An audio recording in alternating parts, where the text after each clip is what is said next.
আসসালামু আলাইকুম, সবাই কেমন আছেন? আশা করি সবাই ভালো আছেন। আর আমার ভিডিওটি যেখান থেকে দেখছেন পুরো ভিডিওটি সাথে থাকবেন।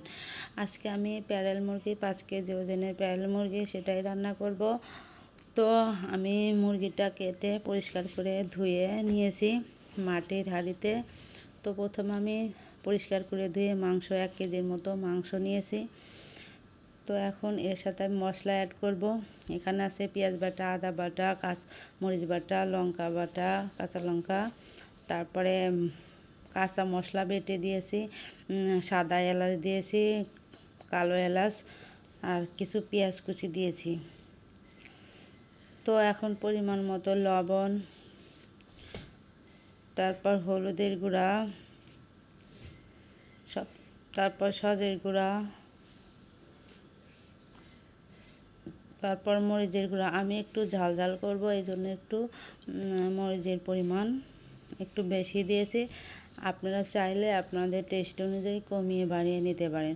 তো এখন আমি তেজপাতা দিয়ে দিলাম, আর এখন দিয়ে দিলাম আমি খাঁটি সরিষার তেল। তো এখন আমি মাখিয়ে নিব, ভালো করে মাখিয়ে নিব। আর মূলত মাখিয়ে রান্না করলে টেস্টটা একটু অন্যরকম লাগে আমার কাছে। আর স্পেশালভাবে মাটির হাঁড়িতে হলে তো কোনো কথাই নেই। মাটির হাঁড়িতে এমনিতেও সব কিছু অন্যরকম মজা লাগে, তার স্বাদটাই অন্যরকম। যাই হোক, আমি মশলাটা ভালো করে মাখিয়ে নিচ্ছি। এই তো উল্টে পাল্টে ভালো করে মাখিয়ে নিচ্ছি। আর যারা মাটির হাঁড়িতে রান্না করে খেয়েছেন তারা তো বুঝতেই পারবেন কেমন। তো আমি এখানে কোনো পানি অ্যাড করিনি, শুধু হাতটা ধোয়ার জন্য অল্প একটু পানি দিয়েছি জাস্ট। এই তো তারপর ঢাকনা দিয়ে ঢেকে দিলাম। এই তো এখন আমি চুলাটা জ্বালিয়ে দিলাম।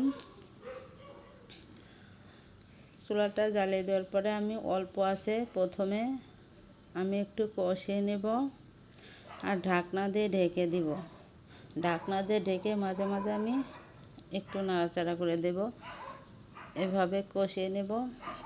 আর মাটির হাঁড়িতে এমনিতেই ফার্স্ট টাইম একটু জাল লো আঁচে দিতে হয়, জোরে দিলে ফেটে যাবে। অনেক আপুরাই হয়তো জানেন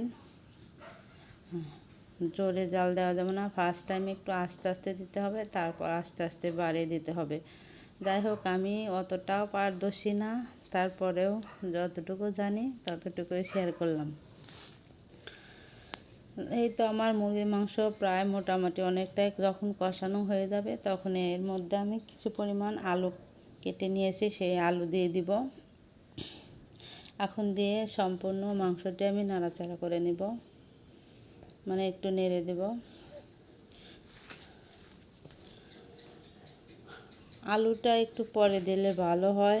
আর এই মুরগির মাংস অনেকটা শক্ত, গরুর মাংসের চাইও শক্ত বলতে গেলে। গরুর মাংসে রান্না করতে যতটা সময় না লাগে তার চেয়ে বেশি সময় লাগে এই মাংস রান্না করতে। অনেক শক্ত, আর টেস্টটাও একটু গরুর মাংসের মতো লাগে, একটু ওরকমই অন্যরকম। যাই হোক, তো আমি ঢাকনা দিয়ে ঢেকে মাঝে মাঝে একটু নেড়ে চেড়ে দেব। এভাবে লো আঁচে আমি কষিয়ে নেব। কষানো শেষের দিকে তারপর আমি যখন কষানো হয়ে যাবে, কষানো শেষ হয়ে গেলে আমি পানি দিয়ে দেব। এখানে গরম পানি ইউজ করবেন, গরম পানি ইউজ করলে একটু ভালো হয়। চাইলে কাঁচা পানিও ঠান্ডা পানিও দিতে পারেন, কোনো সমস্যা নেই। তো এখন আমি জালের আঁচটা বাড়িয়ে দেব।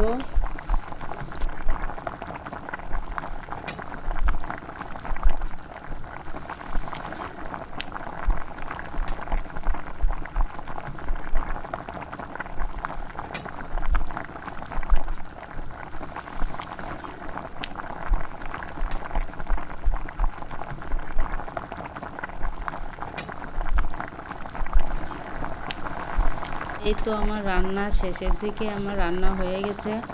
দেখতে কতটা লোভনীয়, খেতেও অনেক মজা হয়েছিল। এভাবে আপনারা ট্রাই করতে পারেন, খেতে অনেক মজা হবে। আবার নেক্সট কোনো ভিডিওতে দেখা হবে। আল্লাহ হাফেজ।